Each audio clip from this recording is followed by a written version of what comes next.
Hi hello welcome to competitive cracker. Competitive ക്രാക്കറിന്റെ പുതിയൊരു വീഡിയോയിലേക്ക് നിങ്ങൾക്ക് സ്വാഗതം. അപ്പോൾ ഞാനിന്ന് വന്നിരിക്കുന്നത് നമുക്കറിയാം കുറച്ച് കാലത്തെ ഇടവേളയ്ക്ക് ശേഷമാണ് നമ്മൾ കണ്ടുമുട്ടുന്നത് അല്ലേ. അപ്പോൾ നമ്മൾ ഇന്ന് വന്നിരിക്കുന്നത് നമ്മുടെ CSEB പരീക്ഷയുടെ അക്കൗണ്ടൻസിയുടെ ഏരിയ. നമുക്ക് ഏതൊക്കെ ഏരിയ നമുക്ക് കണക്കാക്കണം, ഏതൊക്കെ ഏരിയ എന്നാണ് കൂടുതലായിട്ട് നമുക്ക് ഫോക്കസ് ചെയ്യേണ്ടത് എന്നൊരു ചെറിയൊരു പ്രഡിക്ഷൻ കൊണ്ടാണ് വന്നിരിക്കുന്നത്. നമുക്കറിയാം CSEB ഇതുവരെ കറക്റ്റായിട്ട് ഏതാണെന്ന് വിട്ടില്ല.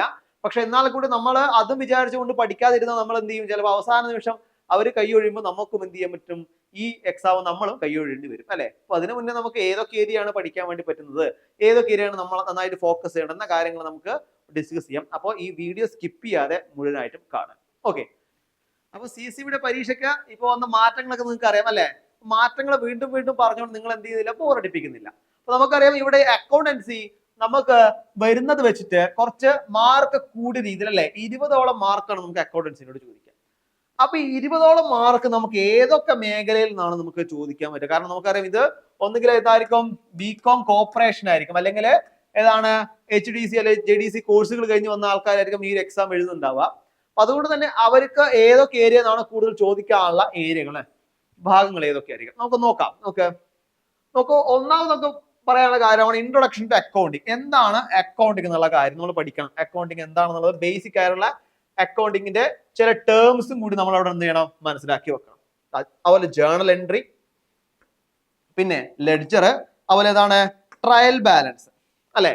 ട്രയൽ ബാലൻസ് നമ്മൾ മനസ്സിലാക്കി വെക്കണം. അതേപോലെ trading account, profit and loss account. ഇത് നമ്മൾ എന്ത് പറയും, ഒറ്റയടിക്ക് പറയും അല്ലെ. ട്രേഡിംഗ് ആൻഡ് P&L നമ്മൾ ഒരിക്കലും പറയും. അത് ഫിനാൻഷ്യൽ സ്റ്റേറ്റ്മെന്റ് അല്ലെ, ഫിനാൻഷ്യൽ നമ്മൾ സാധാരണ പ്രിപ്പയർ ചെയ്യുന്ന ലാസ്റ്റ് ഫൈനൽ അക്കൗണ്ടിന്റെ ഭാഗമായിട്ടാണ് എന്ത് വരിക, trading account, profit and loss account, balance sheet എന്നത്. പിന്നെ ബ്രാഞ്ചസ് ഓഫ് അക്കൗണ്ട്, അക്കൗണ്ടിങ്ങിന് ഡിഫറെന്റ് ടൈപ്പ് ഓഫ് ബ്രാഞ്ചസ്, ഇത് നമുക്ക് എന്ത് ചെയ്യാൻ പറ്റും, ചോദിക്കാൻ വേണ്ടി പറ്റുന്നതാണ്. പിന്നെ പാർട്ണർഷിപ്പ് അക്കൗണ്ട്, പാർട്ണർഷിപ്പ് എന്താണ്, അതിനകത്ത് വരുന്നതാണ് എന്ത്, പാർട്ണർഷിപ്പ് ആക്ട്, പിന്നെ പാർട്ണർഷിപ്പിന്റെ ഡീഡ്. ഇതും കൂടി നമ്മൾ ജസ്റ്റ് ഒന്ന് മനസ്സിലാക്കി വെക്കണം. പാർട്ണർഷിപ്പ് ആക്ടും അതുപോലെ പാർട്ണർഷിപ്പിന്റെ ഡീഡ്. പിന്നെ ബാങ്ക് റീകൺസിലേഷൻ എന്തായാലും നമുക്ക് വരും അല്ലെ. എന്താണ് നമ്മൾ പഠിക്കുന്നത്, ബാങ്ക് ജോലിക്ക് വേണ്ടിയാണ്. അപ്പൊ ബാങ്ക് റീകൺസിലേഷൻ എന്തായാലും നമുക്ക് ചോദിക്കാനുള്ള ഒരു കാര്യമാണ്.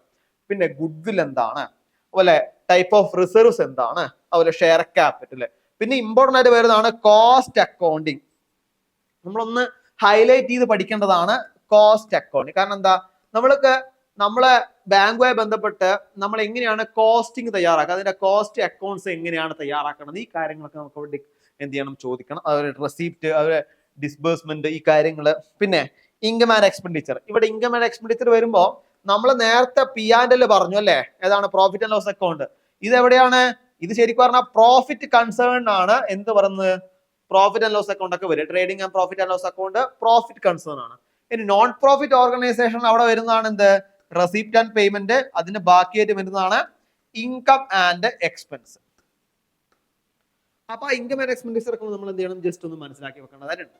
പിന്നെ അടുത്ത ഏതൊക്കെയാണുള്ളത്, അടുത്ത് നോക്കുക അവിടെ അക്കൗണ്ടിങ്ങിന്റെ പ്രിൻസിപ്പിൾസ്, അതേപോലെ അക്കൗണ്ടിങ്ങിന്റെ സ്റ്റാൻഡേർഡ്സ്, പിന്നെ ബേസിക് ടേംസ്. നമ്മൾ അക്കൗണ്ടിങ്ങിന് ഉപയോഗിക്കുന്ന ബേസിക് ടേംസ് എന്തൊക്കെയാ, അസറ്റ്, ലാബിലിറ്റി, ഡെബിറ്റ്, ഇനി ക്രെഡിറ്റ്, ഇങ്ങനത്തെ കുറെ കാര്യങ്ങളുണ്ട് അല്ലെ. അപ്പൊ ഈ കാര്യങ്ങളൊക്കെ നമ്മൾ എന്ത് ചെയ്യണം, നമ്മളൊന്ന് നോക്കി വെക്കണം. പിന്നെ അതുപോലെ അഡ്ജസ്റ്റ്മെന്റ് എൻട്രീസ്, അതുപോലെ ബുക്ക് കീപ്പിംഗ് ആൻഡ് അക്കൗണ്ടൻസി, ഈ കാര്യങ്ങളൊക്കെ നമ്മൾ എന്ത് ചെയ്യണം, കറക്റ്റ് ആയിട്ട് മനസ്സിലാക്കി വെക്കണം. അപ്പോൾ ഈ ഏരിയ നോക്കാം. നമ്മൾ നേരത്തെ പറഞ്ഞു കോസ്റ്റ് അക്കൗണ്ടിങ്ങിന് കുറച്ച് നല്ല രീതിയിൽ ചോദ്യങ്ങൾ ചോദിക്കാൻ സാധ്യതയുണ്ട്.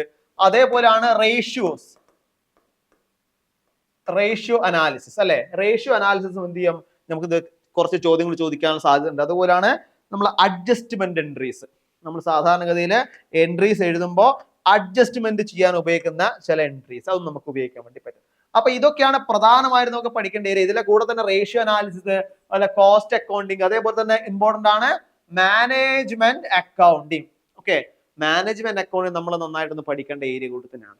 ഇതൊക്കെയാണ് നമുക്ക് പ്രധാനമായിട്ടും പറയാനുള്ളത്. പിന്നെ ബാങ്കുമായിട്ട് ബന്ധപ്പെട്ട് നമുക്ക് പറയുന്നതാണ് കോൺട്രാ എൻട്രി അല്ലെ. എന്താണ്, ക്യാഷും അതേപോലെ തന്നെ ബാങ്കും ഒരുമിച്ച് വന്നാൽ അവിടെയാണ് എന്ത് വരിക, കോൺട്രാ എൻട്രി വരും അല്ലെ. ക്യാഷും ബാങ്കും ഒരുമിച്ച് വരുമ്പോഴാണ് അവിടെ എന്ത് വരുന്നത്, കോൺട്രാ എൻട്രി വരുന്നത്. അതേപോലെ തന്നെ കോപ്പറേറ്റീവ് അക്കൗണ്ടിങ് നമുക്ക് നോക്കണം. കാരണം നമ്മൾ പഠിക്കുന്നത് ഏതിനു വേണ്ടിയിട്ടാണ്, CSEB എക്സാമിന് വേണ്ടിയിട്ടാണ്. അതുകൊണ്ട് തന്നെ കോപ്പറേറ്റീവ് അക്കൗണ്ടിങ്, അതേപോലെ ഗുഡ്വിൽ റേഷ്യോ അനാലിസിസ്, നമ്മൾ നേരത്തെ ഇമ്പോർട്ടന്റ് ആയി പറഞ്ഞതാണ് റേഷ്യോ അനാലിസിസ്. അതേപോലെ തന്നെ ഫേംസിന്റെ അക്കൗണ്ട്, ഡിബഞ്ചേഴ്സ് ആൻഡ് പ്രൊവിഷൻസ്. ഇത്ര ഏരിയ എന്നാണ് നമുക്ക് എന്ത് ചെയ്യാൻ ഒരു സിലബസ് പോലെ നമുക്കൊന്ന് കണക്കാക്കാൻ വേണ്ടി പറ്റുക. അപ്പൊ ഇതൊക്കെയാണ് നമുക്ക് പ്രധാനമായിട്ടും നമുക്ക് എന്ത് ചെയ്യാൻ പറ്റും, സിലബസ് പോലെ കണക്കാക്കാൻ പറ്റുക. ഇതിൽ നമുക്ക് റേഷ്യോ ആയിക്കോട്ടെ, അതേപോലെ തന്നെ കോപ്പറേറ്റീവ് അക്കൗണ്ടിങ് ആയിക്കോട്ടെ, അതേപോലെ മാനേജ്മെന്റ് അക്കൗണ്ടിങ് ആയിക്കോട്ടെ, ഇതിൽ നിന്നൊക്കെ നമുക്ക് ചിലപ്പോൾ ഒരുപാട് നല്ല രീതിയിലുള്ള സ്റ്റാൻഡേർഡ് ക്വസ്റ്റ്യൻസ് ഒക്കെ നമുക്ക് ചോദിക്കാൻ പറ്റുന്നതാണ്. അപ്പോൾ അതൊക്കെ വെച്ച് നിങ്ങൾ എന്ത് ചെയ്യുക, അക്കൗണ്ട്സിന്റെ ഏതാണ്ട് എല്ലാ ഏരിയയും നിങ്ങൾ കവർ ചെയ്യുക. ഈ പറഞ്ഞ ഏരിയ ഒക്കെ നിങ്ങൾ കവർ ചെയ്താൽ തന്നെ നിങ്ങൾക്ക് നല്ലൊരു മാർക്ക് സ്കോർ ചെയ്യാൻ വേണ്ടി പറ്റും. ഓക്കെ, ഇനി മറ്റൊരു കാര്യം നമ്മളോട് പറയാനുള്ളത്, CSEB-യുടെ ജൂനിയർ ക്ലർക്ക് കാഷ്യർ നമുക്ക് ഒരുമിച്ച് പഠിച്ചുകൊണ്ട് നമുക്ക് മാർക്ക് നേടാം, നല്ലൊരു വിജയത്തിലേക്ക് എത്താം. നമ്മുടെ പുതിയ ബാച്ച് അവിടെ സ്റ്റാർട്ട് ചെയ്തിട്ടുണ്ട്. അപ്പൊ ഒരുപാട് ഫീച്ചേഴ്സോട് കൂടിയാണ് നമ്മളെ പുതിയ ബാച്ച് ഇവിടെ സ്റ്റാർട്ട് ചെയ്തിരിക്കുന്നത് അല്ലെ. അപ്പൊ ബാച്ചുമായി ബന്ധപ്പെട്ട കാര്യങ്ങൾ അറിയാനും ബാച്ചിൽ ജോയിൻ ചെയ്യാനും വേണ്ടി നിങ്ങൾക്ക് ഇവിടെ താഴെ ഒരു നമ്പർ ഉണ്ട്, ഈ നമ്പറിൽ നിങ്ങൾക്ക് കോൺടാക്ട് ചെയ്യാവുന്നതാണ്. ഓക്കെ, അപ്പോൾ ഇതൊക്കെയാണ് നമുക്ക് ഇന്ന് പറയാനുള്ളത്. അപ്പൊ എല്ലാവരും നല്ല രീതിയിൽ പഠിക്കുക. വീണ്ടും അക്കൗണ്ടൻസിയുടെ പുതിയ പുതിയ ഏരിയകളായിട്ടും ക്വസ്റ്റ്യനുകളായിട്ടൊക്കെ ഞാൻ വീണ്ടും വരാം. അപ്പൊ ഇതുവരെ ബൈ.